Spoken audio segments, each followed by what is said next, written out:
याद रखना, भारतीय संगीत के बारे में मैंने कई सारे टॉपिक करा दिए हैं, भारतीय मंदिर के कई सारे टॉपिक मैंने करा दिए हैं, तो मंदिरों के बारे में और टॉपिक मैं आप लोगों को कराता हूँ। उससे पहले कुछ क्लास में मेरे कुछ टॉपिक छूट गए थे ऑफलाइन क्लास में, तो उस ऑफलाइन क्लास का उस टॉपिक को मैं यहाँ करा देता हूँ, तो वो लोग भी देख लें और आप लोग भी।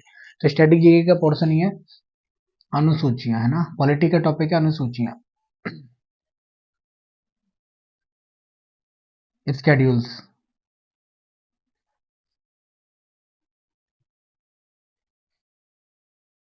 बात करूं मूल संविधान की, तो मूल संविधान की डेट है क्या, जब संविधान संपूर्ण लागू हुआ 26 जनवरी 1950। मूल संविधान 26 जनवरी 1950 में अनुसूचियों की संख्या कितनी थी, तो 8 थी। कितनी थी, 8। जबकि अगर मैं वर्तमान की अगर मैं बात करूं, तो वर्तमान में अनुसूचियों की संख्या कितनी है, अनुसूचियां कितनी हो गई हैं, तो 12 है। कितनी है, यानी कि कितने का इंक्रीमेंट हुआ है, तो 4 का। कितने का, 4 का।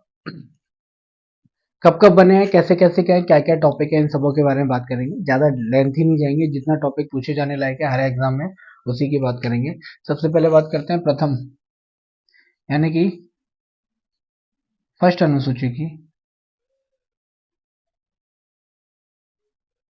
प्रथम अनुसूची में क्या टॉपिक है, तो याद रखना, ये बात करता है संघ एवं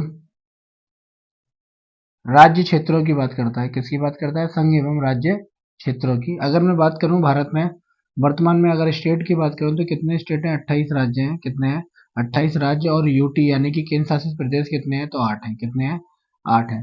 अच्छा, इससे पहले मैं कुछ नोट में आप लोगों को लिखा देता हूँ। अभी हाल ही में नोट में क्या लिखाना है, तो याद रखना, जम्मू कश्मीर प्लस लद्दाख, इन दोनों को 2019 में क्या बनाया गया, यूटी बनाया गया। क्या बनाया गया, यूटी। मर्ज नहीं किया गया ना, कॉमा लगा लेना। क्या क्या है, जम्मू कश्मीर और लद्दाख। दूसरा नोट क्या है, क्या है, दादर नागर हवेली को मर्ज कर दिया गया, प्लस कर दिया गया किसमें, दमन द्वीप में। किसमें, दमन द्वीप में। कब, 2020 में। याद रखना। तो ऐसे कर करके वर्तमान में कितने यूटी है, केंद्र शासित प्रदेश कितने हैं, तो 8 है। नंबर 2, दूसरी सेकंड अनुसूची किसकी बात करती है, तो ये बात करती है विभिन्न पदाधिकारियों के वेतन भत्ते।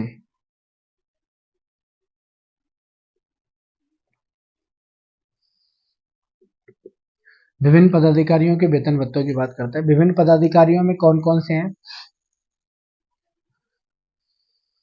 तो इनको जो वेतन भत्ते दिए जाते हैं वो कहाँ से दिए जाते हैं, संचित निधि से। कहाँ से, संचित निधि से। जो कि आर्टिकल कौन से में, आर्टिकल 266।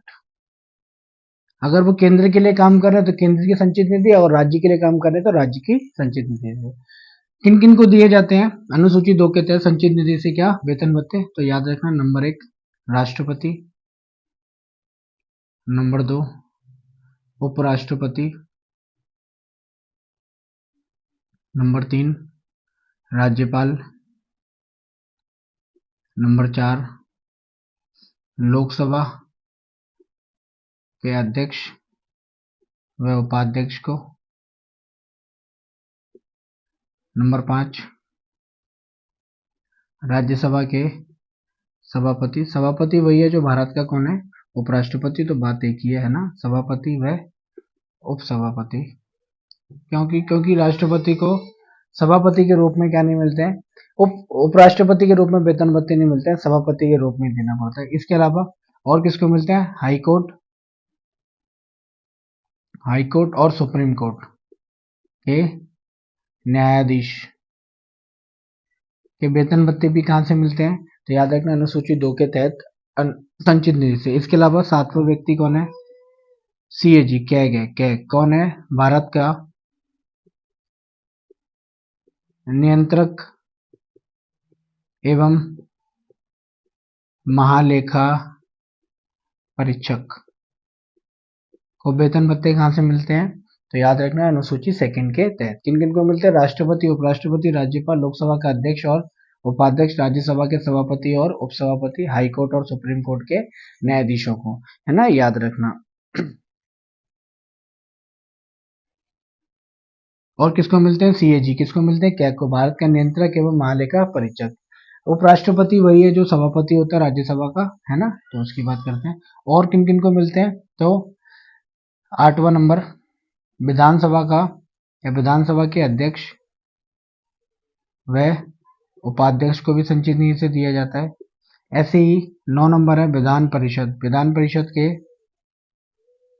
सभापति और उपसभापति, सभापति व उपसभापति को अनुसूची 2 के तहत ही क्या दिए जाते हैं? वेतन भत्ते दिए जाते हैं ना, याद रखना। इसके बाद बात करेंगे अनुसूची 3 की। तो याद रखना, ये आप लोगों को याद होने चाहिए, है ना, नोट्स बनाते चलना।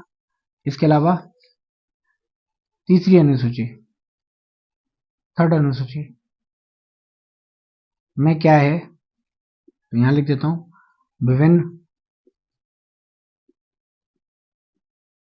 पदाधिकारियों के शपथ। विभिन्न पदाधिकारियों के शपथ। किन किन को शपथ अनुसूची 3 के तहत दिलवाए जाते हैं? तो याद रखना, किन किन को दिलवाए जाते हैं? तो संसद सदस्य व संघ के मंत्री, ऐसे ही राज्य विधान मंडल के सदस्य व राज्य के मंत्री। नंबर 3 हाई कोर्ट और सुप्रीम कोर्ट के न्यायाधीश। नंबर 4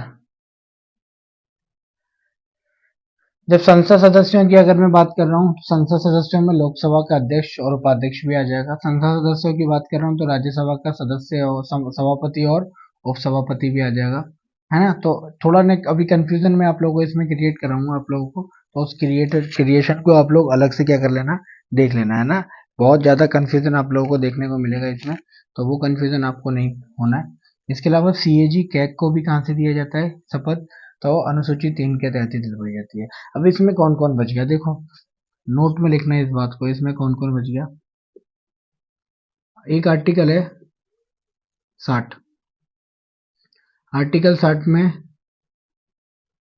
किसकी? राष्ट्रपति की शपथ है।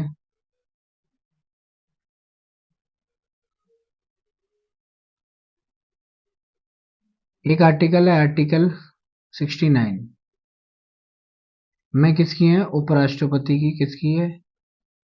उपराष्ट्रपति की शपथ।